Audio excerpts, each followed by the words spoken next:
Seriously? This nonsense again? I grumble furiously, staring at the big, bold, red AI Composed label glaring back at me from my computer screen. Every time I'm about to submit a news article to the press, something I've spent an all-nighter crafting, that freaking label pops up, mocking all my hard work. Hey guys, welcome to Spook Splice, and sorry for losing my cool. I'm Adam, a budding journalist whose career is in danger of being snuffed out before it even really takes off. All thanks to the iron grip of the infuriating closed AI and its arsenal of AI tools. ChatGTP, EndJourney, Nuber, and the most infamous of all, Loseton. Let me break down these terms I've been throwing around. Closed AI is the main player here, a tech behemoth claiming to have revolutionized human life with its suite of AI tools. This conglomerate boasts several subsidiaries. Take ChatGTP, for example, a text generation AI so integral to people's lives that now they'd struggle to string a single sentence together without it. This smarty-pants program can craft anything from a detailed report to a moving poem, or even an impressive 100,000-word novel, all at the user's request. Sounds convenient, doesn't it? Then there's EndJourney, a digital artist that turns your wildest thoughts into vivid images in the blink of an eye, with just a few descriptive words. And let's not forget their sibling Nuber, which has rendered traditional music composers, DJs, and vocalists practically obsolete. This AI can create any melody or rhythm you want with just a single command. Sounds dreamy, right? Wrong. Here's the kicker for creators like me. Loseton, another brainchild under the umbrella of the infamous closed AI. It's an AI detection tool that every single website nowadays uses. It slaps a big, red, and utterly infuriating AI Composed label on anything it deems AI generated. The moment my work gets that tag, it becomes the intellectual property of closed AI, and I can forget about making any money from it. Non-negotiable, end of story. For a journalist relying on their words, it's a career-ending curse. Even putting money aside in the creative world, being branded with AI Composed is the ultimate blow to your reputation. The creator community outright despises those who lean on AI for their work. It's not just frowned upon, it's viewed with utter disgust. It labels you as a lazy, soulless copycat, taking the easy route and undercutting the genuine artists who invest real effort and emotion into their original works. Well, of course, you can challenge the decision from Loseton and closed AI. But with a claimed 99.99% accuracy rate, I've yet to hear about a single successful case among people I know. So here I am, staring at the definite death sentence for both my earnings and my reputation, yet again. It's really infuriating. The more effort I put into my work, the more certain it will surely be stamped with the dreaded AI Composed. In a mix of anger and desperation, I pick up my phone and dial Loseton's customer service once more, even though I know it's futile.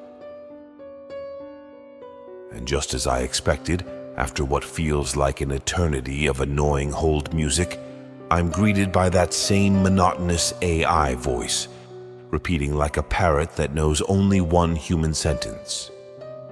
Your concern is important to us. We will investigate and get back to you in the next 7 business days. Investigate, right? I'm sure they'll just use this as another opportunity to thoroughly invade my privacy once again, all for nothing. Enough is enough. I slam my laptop shut, grab my coat, and snatch my car keys. It's time to take matters into my own hands and face the giants at ClosedAI headquarters in person. Fortunately for me, it's just an hour's drive away. So here I go. I'm driving towards the ClosedAI headquarters to confront their complaints department. The journey feels eerie. There's very little traffic along the way, as if people are actively avoiding this place, treating it like a plague. The closer I get, the more the scenery changes from a lively urban sprawl to a stark, deserted industrial landscape. And then there it is, the gigantic ClosedAI headquarters building looming in the distance. It's a massive, soulless iron box, a jarring contrast against the sky. The irony isn't lost on me. The world's hub of digital creativity, yet its facade lacks any artistic touch. It just stands there, cold and intimidating, a digital fortress that seems to drain the life from its surroundings. Driving through their automated gate, a clear sign that human security guards are no longer needed, I pull into what looks like an ordinary parking lot. It's surprisingly mundane, with no hint of the high-tech aura I was expecting. Finally, I step into the headquarters greeting hall, which is unexpectedly normal and devoid of people. Contrary to the unremarkable exterior and parking lot, the hall has a heavy industrial feel with a dark undertone. It's dimly lit, giving off a somber ambience rather than a welcoming glow. The design is simple and functional, but there's an austere, almost oppressive air to it. It doesn't feel futuristic or high-tech.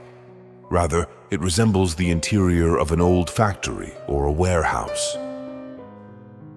The walls are painted in dark, muted tones, and the decor is minimal, more utilitarian than decorative. The large space, while expansive, feels confining due to the lack of natural light and the heavy industrial materials used throughout. The absence of people only adds to the somber atmosphere.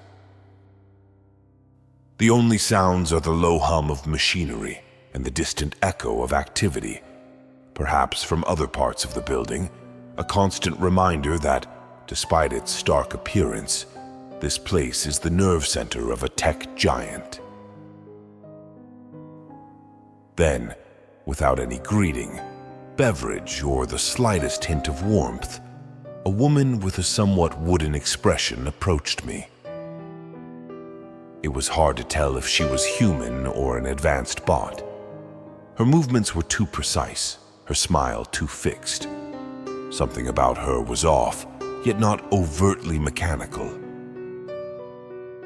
With an eerie, unwavering smile, she silently handed me a pad loaded with about 100 pages worth of e-documents.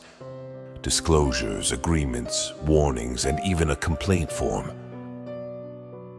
It was as if they were anticipating my visit. I suppose it's not surprising, given that they're likely monitoring my every move through my laptop and phone cameras, and even the traffic lights I passed on the way.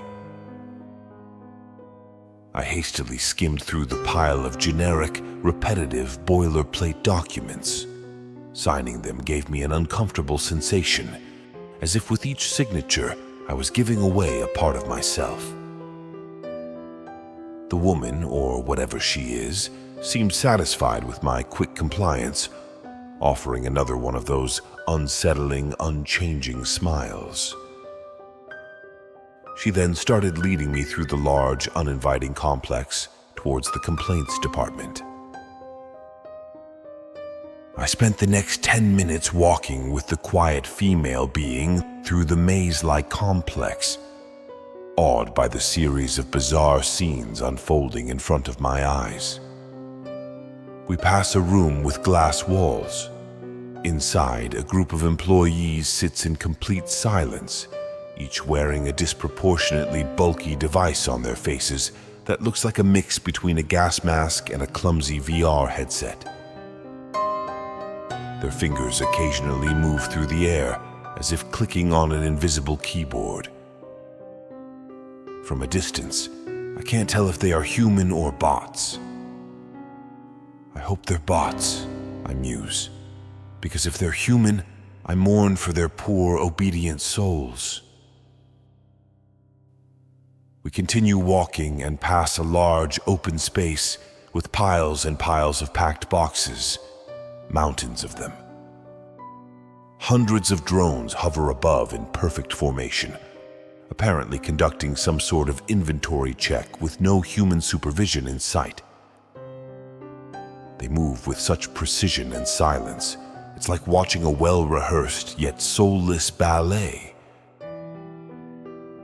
Soon after, we reach an area that looks like a cafeteria. Food is being served to bots? Or perhaps humans in bulky metallic suits. But calling it food is a stretch. It's more like some sort of liquid metal goo.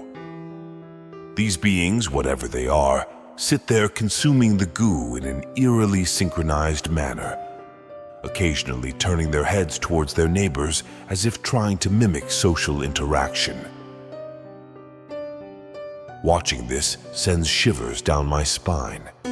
It's like a scene from an eerie episode of Spook Splice. Strangely unsettling, yet oddly fascinating to the point where I can't tear my eyes away.